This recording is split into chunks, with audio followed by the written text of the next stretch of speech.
નમસ્તે વિદ્યાર્થીઓ, આપણે ધોરણ 6 સામાજિક વિજ્ઞાન પાઠ 8 ભારત વર્ષની ભવ્યતા.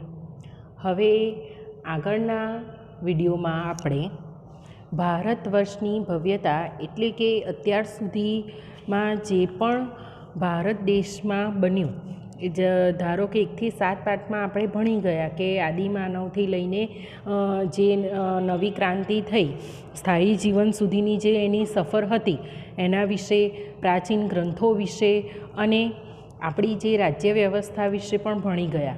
પણ આ બધાને લઈને ભારત દેશમાં જે પરિવર્તન આવ્યું અને જે સુધારા વધારા થયા, જેની આપણે આ પાઠમાં સમજ મેળવવાની છે. તેમાં આપણે સૌપ્રથમ આપણે ખેતી, ગ્રામીણ જીવન, નગર જીવન વિશે અને ભારતમાં કલા સાહિત્ય વિશેની માહિતી મેળવી. તેમાં સાહિત્યના વારસામાં આપણે પહેલો ભાગ ધાર્મિક સાહિત્ય વિશેની ચર્ચા કરી ગયા હતા. ત્યાર પછી ધર્માંતર સાહિત્ય એટલે શું એના વિશેની આપણે માહિતી મેળવવાની છે. એટલે કે ધર્માંતર સાહિત્ય એટલે કે જેમની વિષયવસ્તુ ધર્મની બહાર છે તેવા સાહિત્ય ગ્રંથો, જેને ધર્માંતર સાહિત્ય કહેવામાં આવે છે. તેમાં મોટે ભાગે કાવ્યો, નાટકો, પ્રશસ્તિઓ, વ્યાકરણ ગ્રંથો, સ્મૃતિઓ વગેરેનો સમાવેશ થાય છે. આ સ્મૃતિઓ એ ભારતના કાયદા ગ્રંથો છે, જેમાં મનુસ્મૃતિ, યાજ્ઞવલ્ક્ય સ્મૃતિ, નારદ સ્મૃતિનો સમાવેશ થાય છે. કૌટિલ્યનું અર્થશાસ્ત્ર પણ કાયદા ગ્રંથ છે. હવે ધર્માંતર સાહિત્ય એટલે કે જે સાહિત્યનું વિષય વસ્તુ ધર્મની બહારનું હોય તેવા સાહિત્યને ધર્માંતર સાહિત્ય કહેવાય. એટલે કે એની વિષય વસ્તુ ધર્મ એટલે કે જે મેઇન પાયો છે એ ધર્મની બહારનો હોય એને ધર્માંતર સાહિત્ય કહી શકાય. જેમાં કાવ્ય, નાટકો, પ્રશસ્તિઓ, બરાબર, વ્યાકરણ ગ્રંથો, સ્મૃતિઓ વગેરેનો સમાવેશ થાય છે. સ્મૃતિઓ ભારતના કાયદા ગ્રંથો છે. તેમાં એટલે કે જે ગ્રંથો છે એમાં મનુસ્મૃતિ, યાજ્ઞવલ્ક્ય, બરાબર, અર્થશાસ્ત્ર કાયદા ગ્રંથ માટે ખૂબ જ પ્રખ્યાત છે. લગભગ નામ સાંભળ્યું હશે. આ બધા પાઠ્યપુસ્તકોમાં તમને આપેલા છે આ નામ. આ ગ્રંથો કાયદા ગ્રંથો તરીકે ઓળખાય છે. સ્મૃતિઓ એ ભારતના કેવા છે? કાયદા ગ્રંથો છે.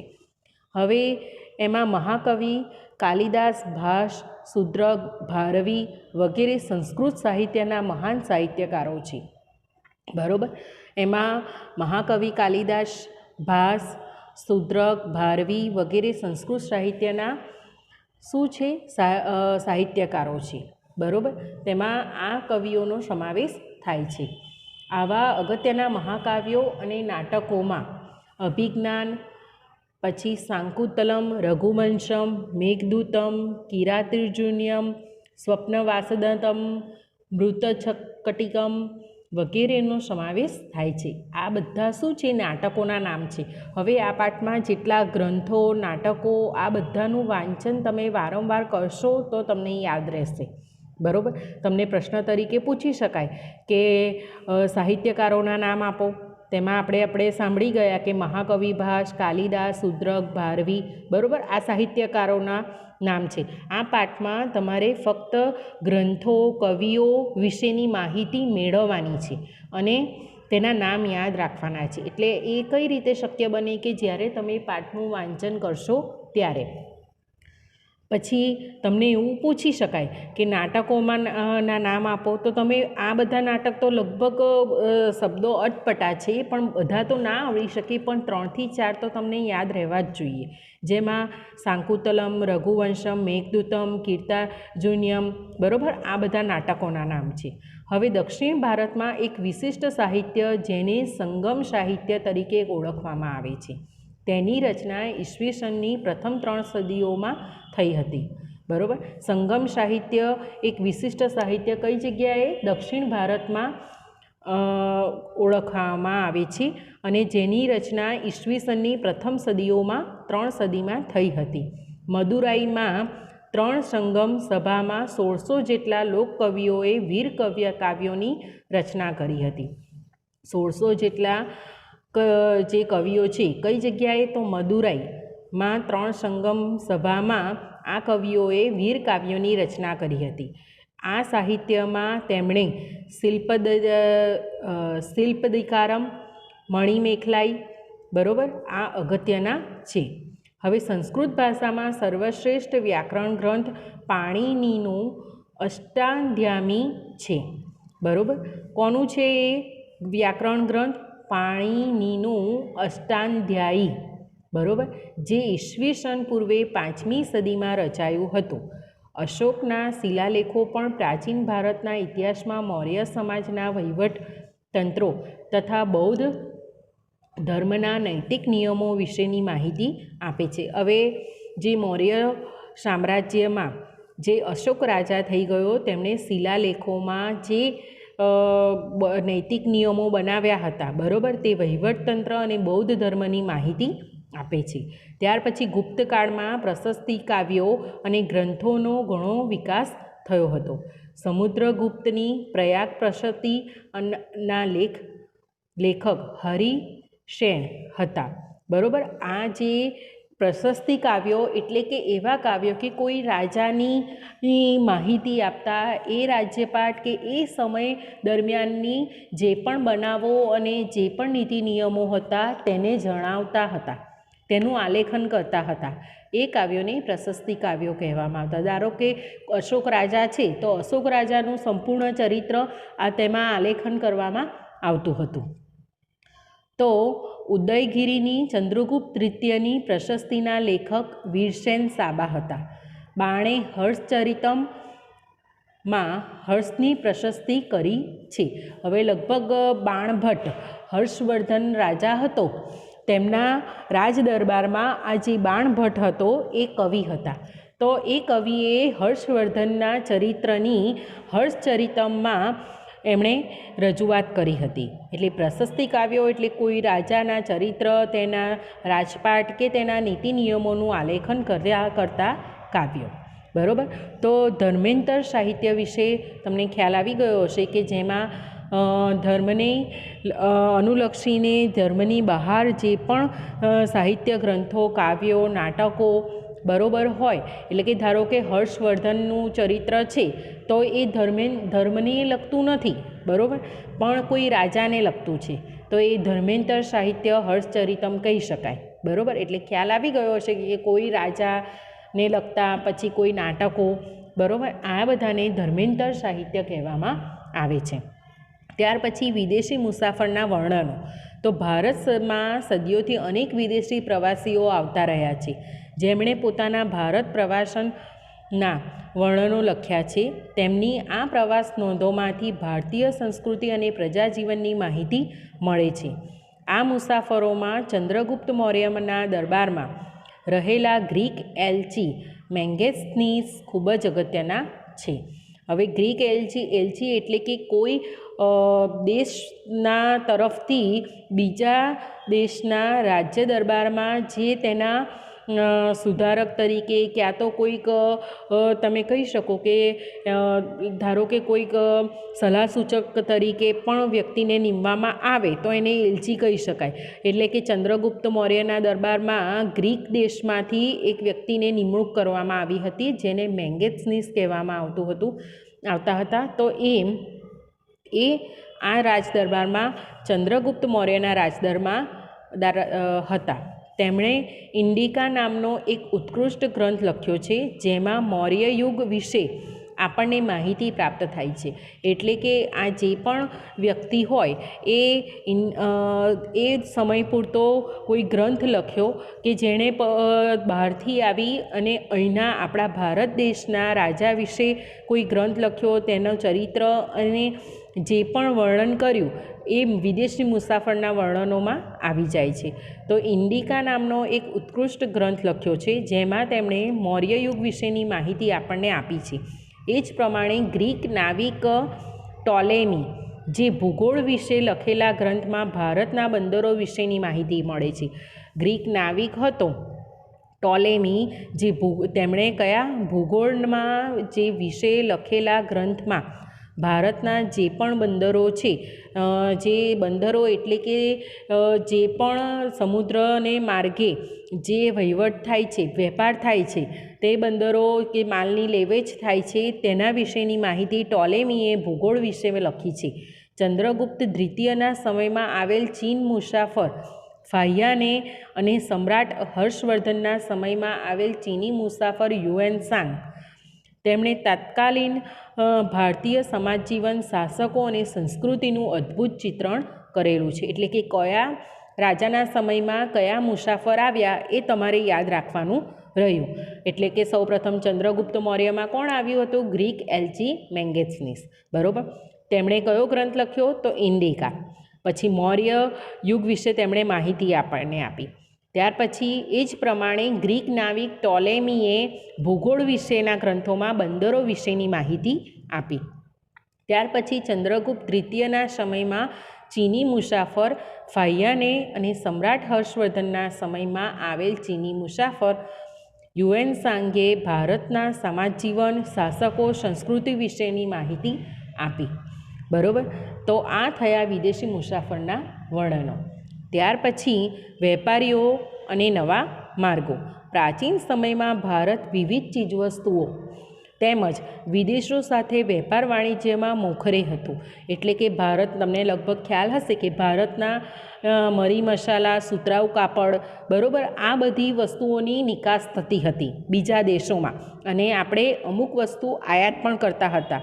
પણ આપણા દેશની ઘણી બધી વસ્તુઓ આપણે બીજા દેશને આપતા હતા અને સામે નાણાં મેળવતા હતા. આ રીતે આપણે વેપાર કરતા હતા. હવે વેપારના માર્ગો કયા હતા? તો સમુદ્રના માર્ગે વેપાર થતો હતો. વેપારના કારણે ભારતની આર્થિક સમૃદ્ધિ શિખરે હતી. દેશ વિદેશ સાથેના વેપાર જમીન માર્ગ અને સમુદ્ર માર્ગે થતો હતો. લોથલ હડપ્પીય સંસ્કૃતિનું મોટું બંદર હતું. લોથલમાં બંદરની ગોદી, ડોકયાર્ડ, વહાણના ધક્કા અને વખાણના અવશેષો મળ્યા છે. હવે લોથલ આપણે પાઠ લગભગ 2માં જોઈ ગયા કે લોથલ વિશેની માહિતી આપણને આપેલી છે. બરાબર. તેમાં આદિમાનવ વિશે હતું, પણ પાઠ 3માં પ્રાચીન નગરો અને જે ગ્રંથો હતા તેમાં આપણને એમાં પણ જણાવવામાં આવ્યું છે. બરાબર. તો આ બધામાં આપણે લગભગ સમજી ગયા હતા કે લોથલ, ગોદી, ડોકયાર્ડ કોને કહેવાય અને ધક્કો કોને કહેવાય. બરાબર. તો તેમાંથી આપણને તેના વખારના અવશેષો મળ્યા છે જે દરિયાઈ વાહન વ્યવહારની માહિતી આપે છે. એટલે કે એ સમયે દરિયાઈ વ્યવહાર થતો હતો. લોથલના લોકો માટીકામના વિવિધ ઘાટના વાસણો, વિવિધ પ્રકારના દાગીના બનાવતા, સેલખડી, છીપ અને હાથીદાંતમાંથી બનાવેલ મણકાઓનો વેપાર થતો હતો. ભારતના મરી મસાલા અને કિંમતી પથ્થરોની વિશેષ માંગ રહેતી હતી. ભારતથી સ્થળ માર્ગે મધ્ય એશિયા થઈને યુરોપ સુધી સુતરાઉ કાપડ, રેશમી કાપડ અને મસાલાની નિકાસ થતી હતી. ખંભાત, ભરૂચ, સોપારા, તામ્રલિપ્તિ વગેરે જેવા આંતરરાષ્ટ્રીય બંદરોના માધ્યમથી વિશ્વના પૂર્વ અને પશ્ચિમ ભાગમાં સુતરાઉ કાપડ, રેશમી કાપડ, મસાલા, તેજાના, ઇમારતી લાકડાની નિકાસ થતી હતી. જ્યારે સોનું, ચાંદી અને અન્ય ચીજોની આયાત કરવામાં આવતી હતી. એટલે મેં કહ્યું એ પ્રમાણે આ બધી વસ્તુઓની આપણે નિકાસ કરતા હતા, અને આયાત એટલે કે ખરીદી કઈ રીતે કરતા, કઈ વસ્તુઓની કરતા હતા? તો સોનું, ચાંદી અને અન્ય ચીજોની આપણે આયાત કરતા. આયાત એટલે ખરીદી કરવી, નિકાસ એટલે માલની વેચણી કરવી, માલ વેચવો. બરાબર. તો આપણે આયાત નિકાસના માધ્યમથી વેપારીઓ આ રીતે લેવેચ કરતા હતા. ચીનથી વેપાર અર્થે કેટલાક લોકો દૂરના વિસ્તારોમાં પગપાળા કે ઘોડા ઉપર જતા હતા, અને તેઓ સાથે રેશમ કાપડ પણ લઈ જતા હતા. તેઓ જે માર્ગે મુસાફરી કરતા હતા તે માર્ગે રેશમ માર્ગ એટલે કે સિલ્ક રૂટ તરીકે જાણીતો બન્યો હતો. મુખ્યત્વે ચીન, ભારત, ઈરાન, અરબસ્તાન, ગ્રીક અને રોમના વેપારીઓ આ વેપારી માર્ગ સાથે સંકળાયેલા હતા. એટલે કે સૌથી વધારે રેશમ કાપડની આપણે નિકાસ કરતા હતા. દક્ષિણ ભારતના બંદરો કાળામરી અને અન્ય તેજાના નિકાસ માટે ખૂબ જ મુખ્ય જાણીતા હતા. એટલે કે દક્ષિણ ભારતના જે બંદરો હતો તેમાં કાળામરી અને અન્ય તેજાનાની નિકાસ માટે તેઓ જાણીતા હતા. ત્યાર પછી આ બધી વાત થઈ. આપણે જે સમજી ગયા એ વેપારીઓ કઈ રીતે વેપાર કરતા હતા, કઈ વસ્તુનો વેપાર કરતા હતા, એના વિશેની આપણે વાત કરી. એટલે કે આર્થિક સમૃદ્ધિ શિખર કઈ રીતે આપણે લઈ ગયા એના વિશેની આપણે વાત કરી. ત્યાર પછી પ્રાચીન ભારતમાં ચિત્રકલા એટલે કે ચિત્ર એ મનુષ્યના મનોભાવને પ્રગટ કરતું વિશિષ્ટ માધ્યમ છે. હવે સાથે સાથે જે તે સમયની વાસ્તવિક પરિસ્થિતિનું તેમાં ચિત્રણ પણ થાય છે. એટલે કે ભારતમાં સૌથી જૂના ચિત્રો પાષાણ યુગમાં મળી આવે છે. મધ્યપ્રદેશમાં ભીમબેટકા નામના સ્થળેથી પાષાણ યુગના સમયની આદિમ જનજાતિમાં દોરેલા 500 કરતાં વધારે ચિત્રો મળી આવ્યા છે, જે આજે પણ એટલા જ જીવંત છે. એટલે કે કોઈ પણ સંસ્કૃતિ કે રાજ્યનું જે માહિતી કે હાવભાવ ત્યાંના માણસોના એ કઈ રીતે મળી શકે છે કે ચિત્ર દ્વારા. આપણે ચિત્ર દ્વારા સમજી શકીએ છીએ કે ત્યાંની સંસ્કૃતિ કઈ રીતની હતી, તે લોકો કઈ રીતના વ્યવસાય. હવે ખેતીનું ચિત્ર હોય તો એ લોકો ખેતીનો વ્યવસાય કરતા હતા. આ બધું ચિત્રો દ્વારા આપણે સમજી શકીએ છીએ. બરાબર. તો આમાં પ્રશ્ન તરીકે પૂછી શકાય કે મધ્યપ્રદેશમાં ભીમબેટકા નામના સ્થળેથી કયા સમયની જાતિના કેટલા ચિત્રો મળી આવ્યા? તો પાષાણ યુગના 500 કરતાં વધારે ચિત્રો મળી આવ્યા છે.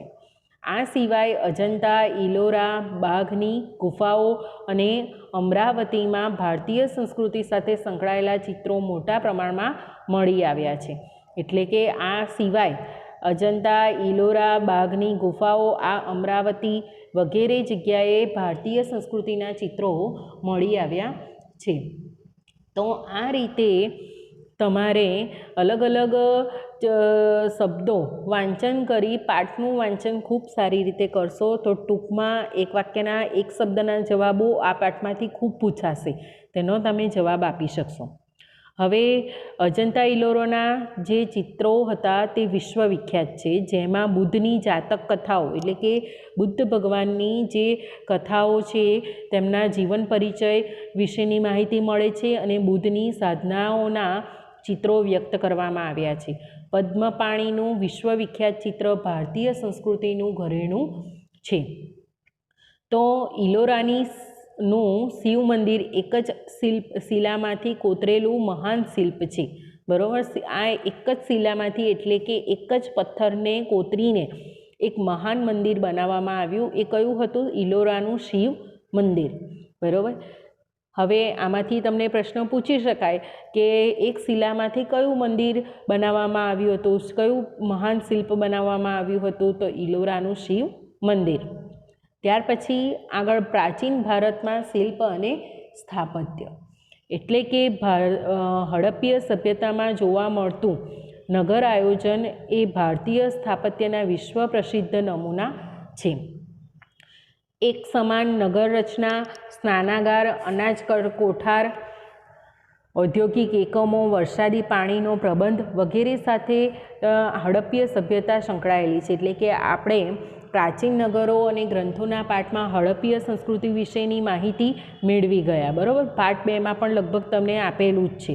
તેમાં ત્યાંના સ્નાનાગાર અને ત્યાંની ગટર યોજના, પછી અનાજના કોઠારોની રચના એ કઈ રીતની હતી, બરાબર, તેના વિશે જણાવ્યું છે.